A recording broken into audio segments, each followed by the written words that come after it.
Welcome to target with H. दोस्तों, इस video में बात करेंगे यूपीएससी सभी भर्तियों में वेटिंग लिस्ट और अभ्यर्थन वापसी संबंधित आयोग का आईजीआरएस रिप्लाई। एजीटी 5769 भर्ती आरक्षण घोटाला, ओबीसी एसटी की सीटें बहुत कम, एजीटी आरक्षण घोटाला पर आयोग का स्पष्टीकरण। अब आगे छात्रों को क्या करना चाहिए, इसके बारे में जानकारी दी जाएगी। वीडियो को लास्ट तक पूरा देखिए, पूरी बात समझेंगे। तो चलिए शुरू करते हैं वीडियो को, देखते हैं क्या इसमें। पहले बात कर लेते हैं सभी भर्तियों में वेटिंग लिस्ट और आईजीआरएस रिप्लाई। आईजीआरएस रिप्लाई दिया है और ये वेटिंग लिस्ट और अभ्यर्थन वापसी ये क्यों ज़रूरी है, इसके बारे में पहले थोड़ा जानकारी दे देता हूँ। पहले अभ्यर्थन वापसी इसलिए ज़रूरी है क्योंकि डीवी के बाद कुछ लोग ये कहीं और सेलेक्ट हो जाते हैं फाइनल रिजल्ट आने तक, तो ऐसे लोग अपना अभ्यर्थन वापसी कर सकते हैं। ये यूपीपीएससी में इसके लिए जो है नोटिस जारी किया जाता है। तो यही यूपीपीएससी में भी जो है प्रावधान लागू होना चाहिए, इसलिए छात्र कोशिश कर रहे हैं, जिसकी जानकारी आप लोगों को समय समय पर देता रहता हूं मैं टेलीग्राम पर और वीडियो बनाकर भी। और वेटिंग लिस्ट क्यों ज़रूरी है इसके बारे में भी जानकारी देता रहता हूं, लेकिन फिर भी बिल्कुल शॉर्ट में आप लोगों को बता देता हूं। ये टेलीग्राम चैनल है टारगेट विद एच, इसको अवश्य ज्वाइन कर लीजिए। इसका लिंक कमेंट बॉक्स में दे दूंगा, वहाँ से क्लिक करके इसको ज्वाइन कर सकते हैं, या फिर टेलीग्राम पर इसका नाम सर्च कर लीजिए टारगेट विद एच, आपको ये टेलीग्राम चैनल मिल जाएगा। इसको ज्वाइन कर लीजिए, यहाँ पर भी आपको न्यूज़ अपडेट मिलती रहती है। और यहाँ पर ये बताया था आप लोगों को कि यूपीएससी की जो भर्तियां हैं वो सामान्यतः 4 से 5 सालों में कंप्लीट हो पाती हैं, और उसमें भी बहुत से ऐसे लोग हैं जो सेलेक्ट हो जाते हैं लेकिन ज्वाइन नहीं करते हैं। ऐसा करने से कम नंबर वालों को मौका नहीं मिल पाता, नौकरी नहीं मिल पाती, तो ऐसे सीट खाली रह जाती है, विभाग का काम भी नहीं हो पाता, ऐसे सरकार की भी बदनामी होती है और छात्रों को नौकरी भी नहीं मिल पाती, तो छात्र भी परेशान रहते हैं। तो इसलिए वेटिंग लिस्ट बहुत ज़रूरी है। अगर ऐसा हो तो वेटिंग लिस्ट आए और जो कम नंबर वाले हैं उनको मौका मिल जाए, तो ऐसे छात्रों को नौकरी मिलेगी और सरकार को कर्मचारी मिलेंगे और सभी विभागों का काम अच्छे से हो पाएगा और उत्तर प्रदेश जो है वो तरक्की करेगा। तो वेटिंग लिस्ट आने में सभी का फ़ायदा है, ये मैंने डिटेल में आपको बताया है, इसीलिए छात्र प्रयासरत हैं। तो अब वेटिंग लिस्ट में क्या रिप्लाई मिला है आईजीआरएस, तो यही टेलीग्राम चैनल है, यहाँ पर मैंने ये इसका जो आईजीआरएस रिप्लाई है ये भी डाल दिया है, आप लोग देख सकते हैं। और इसको मैं आपको एक बार बता देता हूँ। यहाँ पर देखिए क्या लिखा हुआ है। प्रेषक उप सचिव नोडल अधिकारी आईजीआरएस उत्तर प्रदेश अधीन सेवा चयन आयोग पिकअप भवन गोमती नगर लखनऊ सेवा में लोक शिकायत अनुभाग 3 मुख्यमंत्री कार्यालय उत्तर प्रदेश। तो यहाँ पर इसकी डेट भी देख लीजिए, ये 20 मार्च 2026 का है आईजीआरएस निस्तारण के संबंध में। और कृपया ऑनलाइन माध्यम से प्राप्त आईजीआरएस संख्या जो है दी गई है, और नाम और आईजीआरएस संख्या जो है सिक्योरिटी पर्पज़ की वजह से हाइड कर दिया है, तो इसके ग्रहण करने का कष्ट करें, जिसके माध्यम से आयोग द्वारा आयोजित समस्त भर्तियों में प्रतीक्षा सूची मतलब वेटिंग लिस्ट और अभ्यर्थन वापसी के लिए वापस लिए जाने के व्यवस्था लागू किए जाने का अनुरोध किया गया है। तो उक्त के क्रम में संबंधित अनुभाग से प्राप्त आख्यानुसार अवगत कराना है कि प्रश्नगत प्रकरण लोक शिकायत अनुभाग 5 के शासनादेश संख्या यहाँ पर दी गई है, दिनांक जो है 17/2/2020 के बिंदु संख्या 6 का 4 में आच्छादित है। तदनुसार प्रकरण निक्षेपित विलोपित करने का कष्ट करें। देखिए ये मैंने डाल दिया था टेलीग्राम पर डायरेक्ट, लेकिन फिर भी यहाँ पर कुछ लोगों के समझ में नहीं आया है। मैं आपको बिल्कुल शॉर्ट में बता दूं, यहाँ पर आयोग ने शासनादेश जो संख्या यहाँ पे लिखी हुई है इसका हवाला दिया है, इसको आच्छादित किया है, ठीक है। तो इसका जिसमें जिस लेटर संख्या का हवाला दिया गया है उसके अनुसार जो है यही है कि सरकारी जो नियम है उसके अनुसार यूपीएससी की भर्तियों में वेटिंग लिस्ट और अभ्यर्थन वापसी का प्रावधान नहीं है, तो इस वजह से आयोग ये लागू नहीं कर सकता। अब अगर इसका प्रावधान हो जाएगा और अगर सरकार जो है इसके लिए नियम बना देती है, तो फिर आयोग वेटिंग लिस्ट और अभ्यर्थन वापसी जो है लागू करने लगेगा। लेकिन अभी के लिए फ़िलहाल यही बोला गया है कि सरकारी नियमों में इसका प्रावधान नहीं है, तो वेटिंग लिस्ट और अभ्यर्थन वापसी जो है ये अभी लागू नहीं कर सकते हैं। बाकी अगर आप लोग प्रयास करना चाहते हैं वेटिंग लिस्ट अभ्यर्थन वापसी के लिए, क्योंकि यूपीपीएससी में अभ्यर्थन वापसी होता है, यूपीएससी में नहीं होता है, अब प्रावधान नहीं है तो ये यूपीपीएससी कैसे करने लगा भाई, अभ्यर्थन वापसी के लिए नोटिस निकालता है। तो ये समझने वाली चीज़ें हैं। और आप लोग अगर ये लागू करवाना चाहते हैं वेटिंग लिस्ट अभ्यर्थन वापसी, तो आपको डायरेक्ट सरकार से ये डिमांड करनी पड़ेगी, योगी सरकार से। अब योगी सरकार तक, योगी जी महाराज तक आपको अपनी बात पहुंचानी पड़ेगी। तो सभी छात्रों को एकजुट होना पड़ेगा, सभी छात्र मिलकर बात पहुंचाएंगे तभी आपकी बात मानी जा सकती है। और सरकार अगर नियम बना देगी तो फिर ये यूपीएससी में वेटिंग लिस्ट अभ्यर्थन वापसी जो है ये लागू हो जाएगा। आगे बात कर लेते हैं AGTA 5759 भर्ती आरक्षण घोटाला। इसके बारे में बात करते हैं तो यहाँ पर ये AGTA का जो विज्ञापन कल जारी किया गया है, ये आप देख सकते हैं विज्ञापन संख्या 6 परीक्षा 2026 पेट 2025 से 7वां विज्ञापन है। तो इसमें पदों का विवरण जो दिया गया है ये लंबवत आरक्षण की बात करें तो यहाँ पर छात्रों में आक्रोश है ये सब देखकर, क्योंकि पहले भी यही हुआ था, फिर से यही हुआ है।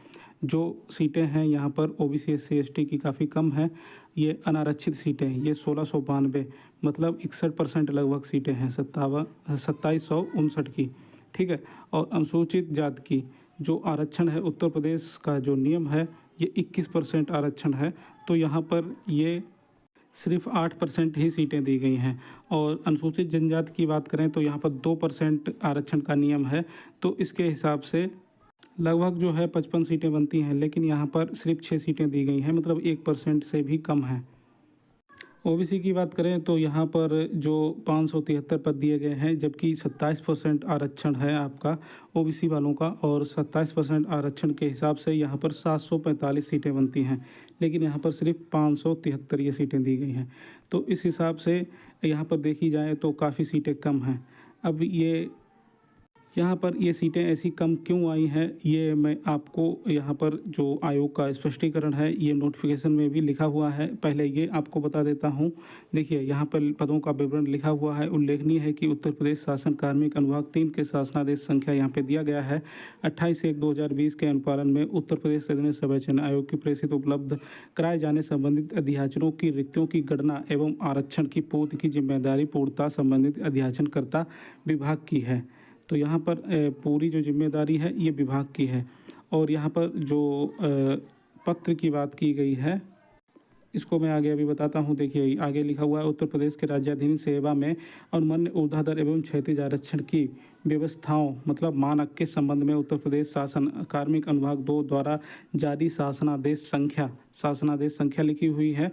और यहाँ पर दिनांक 30/12/2025 के मतलब साल के लास्ट में जो नोटिस आया था उसका यहाँ पर ये संख्या दी गई है और शासनादेश संख्या दी गई है और दिनांक भी दी गई है। क्रम में अध्याचनकर्ता विभाग द्वारा आयोग की प्रेषित अध्याचनकर्ता अध्याचनों में प्रस्तावित आरक्षण संबंधी रिक्तियों को पुनः परीक्षण कर पुष्टि की गई है। यहाँ पर लिखा हुआ है पुनः परीक्षण करके, मतलब जो भी इसका आरक्षण है उसकी पुष्टि की गई है, तब ये विज्ञापन जारी किया गया है। आगे है कि इस विज्ञापन में कुल विज्ञापित पदों व उसके सापेक्ष लंबवत व क्षैतिज आरक्षण के अंतर्गत पदों की संख्या व विभिन्न श्रेणियों उपश्रेणियों का उल्लेख संबंधित विभाग द्वारा उपलब्ध कराए गए अध्याचन में दिए गए विवरण के अनुसार ही किया गया है। तो ये चीज़ आयोग ने खुद लिख कर दी है। यहाँ पर ये स्पष्टीकरण के साथ ही ये पदों की संख्या जारी की गई है। और यहाँ पर जो डेट भी पड़ी है ये देखिए, जब लेखपाल का विज्ञापन आया था तो उसमें काफ़ी हंगामा मचा था, तब ये शासनादेश जारी किया गया था, तो यही साल के लास्ट की डेट पड़ी हुई है। यहाँ पर जो शासनादेश जारी किया गया था इसमें ये बोला गया था कि पुनः जो है परीक्षण किया जाए, जो भी आरक्षण है, जो भी अध्याचन है उसमें जो भी आरक्षण दिया गया है उसकी पुनः परीक्षण करके ही विज्ञापन जारी किया जाए। इसीलिए आपका विज्ञापन जारी हुआ, इतना लेट जारी हुआ है, नहीं तो ये विज्ञापन आपका जनवरी फरवरी में ही आ गया होता। तो ये तो आयोग का कहना है जो कि यहाँ पे लिखा हुआ है, मैंने आपको साफ साफ बता दिया है। अब यहाँ पर बहुत से छात्र इसलिए परेशान हैं क्योंकि उनकी सीटें कम हैं। अब सीटें कम हैं तो परेशान होना तो लाजमी है, परेशान होने वाली बात ही है।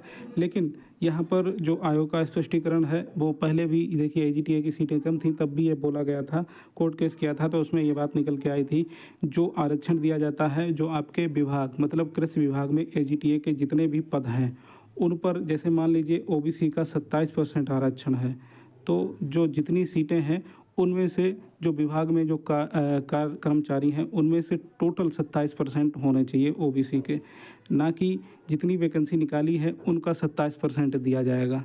ऐसा ये पिछली बार जो है जानकारी निकल के आई थी, क्योंकि पिछली बार भी ऐसा ही लफड़ा था, OBC SC ST की सीटें काफ़ी कम थी AGTA में, तो उस पर कोर्ट केस भी हुआ था। यही सब बातें निकल के आई थी जो मैंने आपको समय पर जानकारी भी दी थी। तो यहाँ पर देखिए ये पूरा मैटर क्या है इसके बारे में मैंने आपको बताया है, और आरक्षण घोटाला पर आयोग का स्पष्टीकरण क्या है ये भी मैंने आपको बताया है। जो अभी लिखित में नोटिफिकेशन में लिखित में जो स्पष्टीकरण दिया गया है वो मैंने आपको बताया है, ठीक है। अब आगे बात करते हैं छात्रों को क्या करना चाहिए। देखिए, पहली बात तो ये है कि नोटिफिकेशन में ये लिखा हुआ है कि जो इसकी जो अध्याचन है उसकी सही से जांच करके ही ये विज्ञापन जारी किया गया है।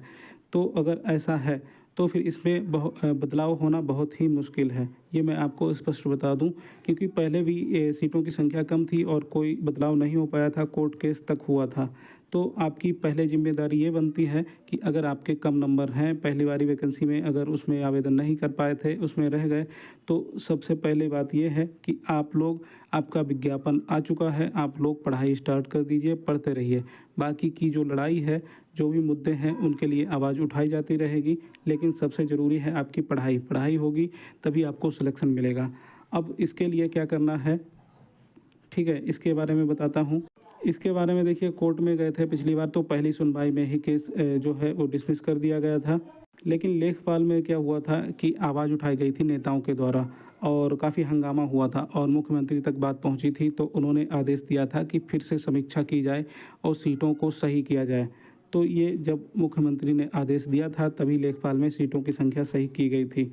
तो आप लोगों को मेरी तरफ से ये एडवाइस है कि कोर्ट केस करने से अच्छा है कि सबसे पहले आपके जो जनप्रतिनिधि, मतलब आपके जो नेता हैं, जो अखिलेश यादव हैं या मुख्यमंत्री हैं, इनके पास आप अपनी आवाज़ पहुंचाएं और मुख्यमंत्री तक जब आपकी आवाज़ पहुंचेगी तो तभी कुछ इसमें हो सकता है। जो अखिलेश यादव हैं उनसे ट्वीट करवाएं या उनसे आवाज़ उठवाएं, और जो मुख्यमंत्री है उन जनता दरबार वगैरह लगता है उसमें अपनी बात रखें, मुख्यमंत्री को अपना पत्र दें, ये कर सकते हैं। ये सब जो भी आप करना चाहें वो पूरी कोशिश करें।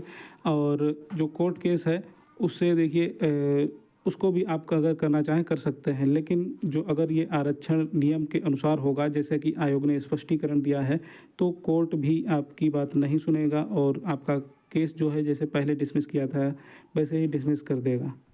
और अगर सच में घोटाला हुआ है तो आपकी सीटों को जो है वो बदला जाएगा, सही किया जाएगा और आपकी सीटों की संख्या जो है वो बढ़ा दी जाएगी, ठीक है। तो यहाँ पर क्या कर सकते हैं ये मैंने आपको बताया है। पहली बात तो यही है, जो मैं फिर से बता देता हूँ, कि पहला नंबर यही है कि आप पढ़ाई करते रहें, क्योंकि अब दोबारा एजीटीए की वैकेंसी कब आएगी ये किसी को नहीं पता है।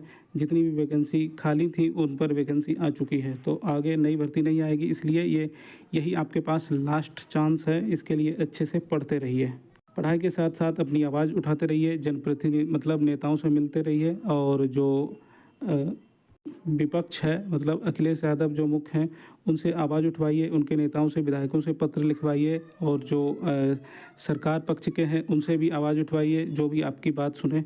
तो ऐसे करके आप आवाज़ उठवाएंगे तभी आपका कुछ हो सकता है, इसमें सीटों का बदलाव हो सकता है आपकी सीटें बढ़ा दी जाए। बाकी आप लोग स्वतंत्र हैं, जो भी आप लोग करना चाहें, कोर्ट केस करना चाहें या कुछ भी, तो उसके लिए आप स्वतंत्र हैं, ठीक है। बाकी मेरा जो है फुल सपोर्ट रहेगा आप सभी के लिए, जो भी मैं जितना कर पाऊँगा आपके लिए अवश्य करूँगा। तो ये हो गई फ़िलहाल पूरी जानकारी। यूपीएससी और एजीटी भर्ती की लेटेस्ट अपडेट पाने के लिए चैनल को सब्सक्राइब कर लीजिए। नमस्कार।